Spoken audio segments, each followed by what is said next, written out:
Sejarah batik tulis Lasem.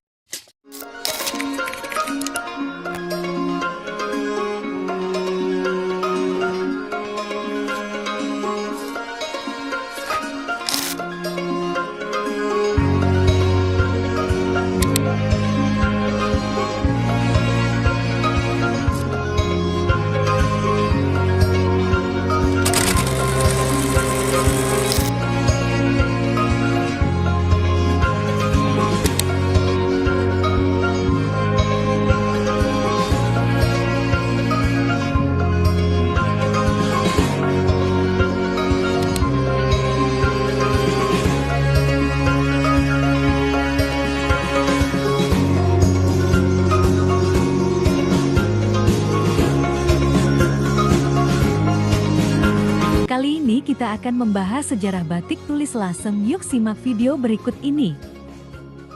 Masyarakat Indonesia sudah sepatutnya berbangga hati karena memiliki tak hanya warisan kuliner, tetapi juga budaya yang sangat kaya, dan batik Lasem adalah salah satu contohnya. Batik merupakan kain tradisional khas Nusantara yang memiliki berbagai ragam jenisnya dan berbeda-beda pada tiap daerah. Tidak mengherankan jika kain bermotif unik satu ini sudah diakui oleh UNESCO sebagai warisan kemanusiaan bagi budaya, lisan, serta non-Bendawi. Secara etimologi, kata batik berasal dari bahasa Jawa yaitu ambatik, dari kata amba yang berarti lebar atau luas, dan titik yang berarti titik atau matik. Kedua kata ini digabungkan membentuk kata batik yang dikenal oleh masyarakat. Sejarah batik Lasem secara administratif. Lasem adalah sebuah kecamatan yang berada di kawasan Rembang, Jawa Tengah. Daerah ini merupakan tempat awal pendaratan orang Tiongkok di tanah Jawa sehingga menjadikannya dijuluki sebagai Tiongkok kecil. Nah, sejarah batik tulis Lasem tidak lepas dari budaya Tionghoa, yaitu ekspedisi Laksamana Cheng Ho. Kerajaan Lasem pada tahun 1273 Saka atau 1351 Masehi adalah salah satu kerajaan kecil di dalam Majapahit. Kerajaan Lasem memiliki bandar besar dan galangan besar terbesar di kerajaan Majapahit.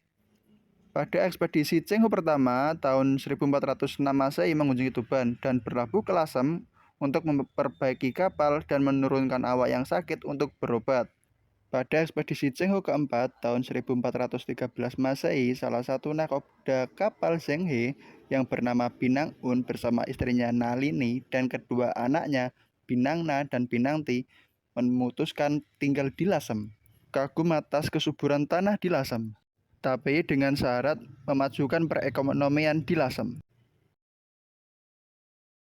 Nalini kemudian mengembangkan cara membatik di Lasem, yang awalnya hanya warna sogan dan hitam putih, kemudian diberikan sentuhan warna merah dan beraneka ragam.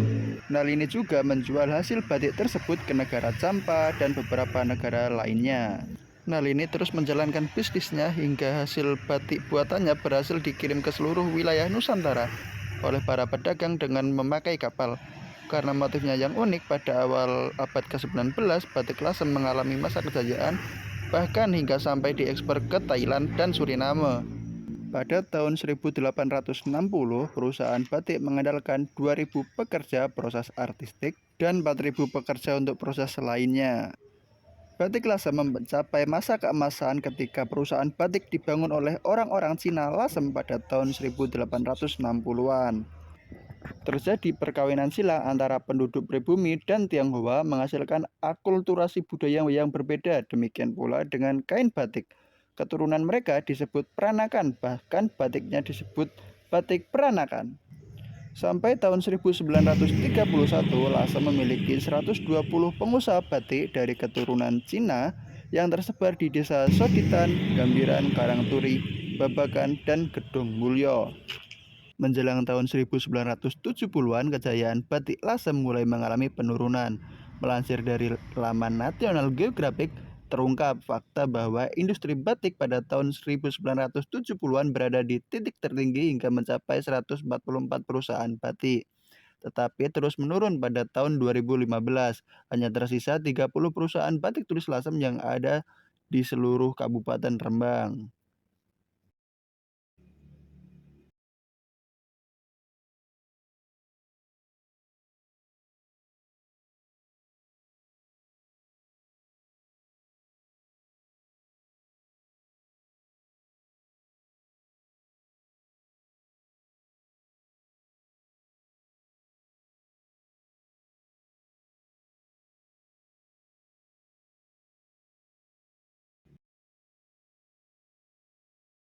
Seiring dengan perkembangan zaman, batik lasem semakin memantapkan diri dengan ciri khas menggunakan warna mencolok seperti merah terang, hijau botol, serta biru tua dan menggunakan berbagai motif yang didominasi oleh perpaduan dari motif hewan dengan motif tumbuhan khas Jawa.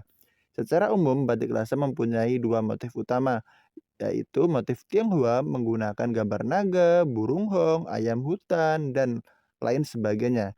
Sedangkan non-Tionghoa menggunakan gambar sekar jagat, geringsing, kerica, kendoro kendiri, dan sebagainya.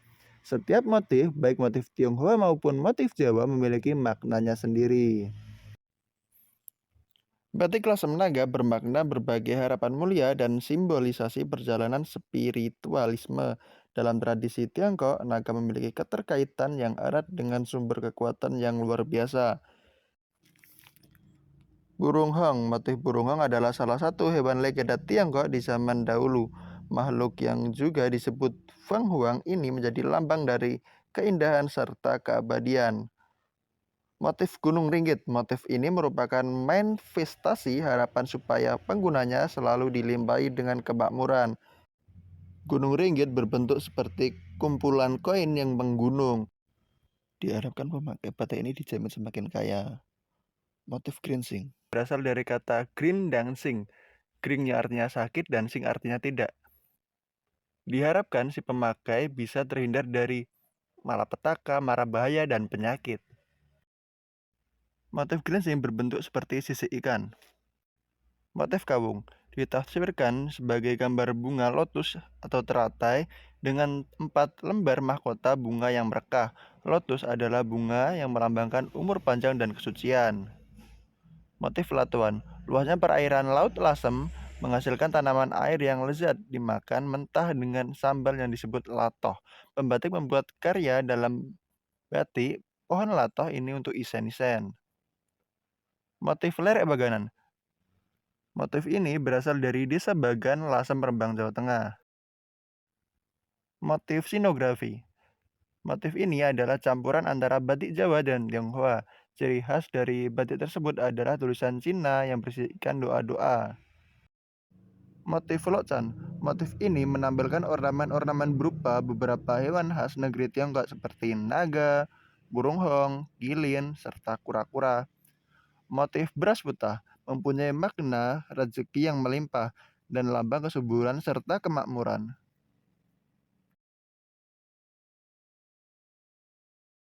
Tahu nggak bagaimana proses pembuatan kain batik tulis lasem? Atau proses pembuatan batik tulis tiga negeri? Nah, yang pertama ada nyuwai, merobek atau memotong bahan untuk kain panjang dan sarung. Selanjutnya ada girai, pencucian agar kanji pabrik kain luruh dengan direnjam dan diinjak-injak. Kemudian ada ngeteli, memantatkan serat kain dengan minyak jarak dan soda kaustik. Kemudian ada ngelorot, kain yang sudah ngeteli kemudian dibilas dengan air supaya bersih. Kemudian nganji, kain yang diberi air kanji agar mudah untuk menggambar dan membatik. Kemudian ada mepe, kain yang sudah dikanji kemudian siap untuk dijemur. Kemudian ada ngemplong, memukuli kain dengan palu kayu agar serat padat. Kemudian ada nyipati, kain digambar garis-garis untuk kerangka. Kemudian ada mola, melukis kerangka buketan utama dengan pensil di atas kain. Kemudian ada ngiseni, melukis rangka burung atau kupu-kupu dengan pensil di atas kain. Kemudian ada nerusi, membatik pada kain belakang dari sisi utama. Kemudian ada medel, pencelupan kain ke warna merah getih pitik khas Lasem. Kemudian ada ngelengkreng, membatik elemen di sisi utama kain. Kemudian ada nutul, bagian ukel diberi motif tutul yang nantinya dibiarkan berwarna putih. Kemudian ada nemboi, penutupan area warna merah dengan malam. Kemudian ada nerusi, membatik sisi belakang corak batik utama dua sisi serupa. Kemudian ada ukel sodok, latar putih dibatik corak ukel sodok sebagai isian. Kemudian ada nemboi, warna biru ditutup dengan malam. Kemudian ada nyoga, penculupan kain ke soga atau diberi warna coklat. Kemudian ada bironi, pencelupan kain keracikan warna biru indigo atau nela. Kemudian ada girai, pencucian kain dengan air soda, krepik lalu dijemur.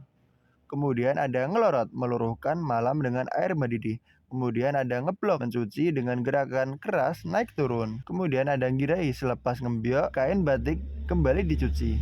Kemudian ada map ini, penjemuran kain di tempat berangin dan teduh. Kemudian ada ngelempiti, kain batik yang sudah dijemur lalu dilipat. Kemudian ada ngepres, kain yang dipres supaya halus atau pengganti setrika. Jadi itulah sejarah batik tulis Lasem dan hal-hal menarik tentang batik tulis Lasem. Jadi buat teman-teman yang berminat bisa mampir aja ke Omah Batik Lasem di Jalan Karangturi, Gang 4, nomor 5, Lasem, Rembang, Jawa Tengah. Dan dapatkan promo dan diskonnya.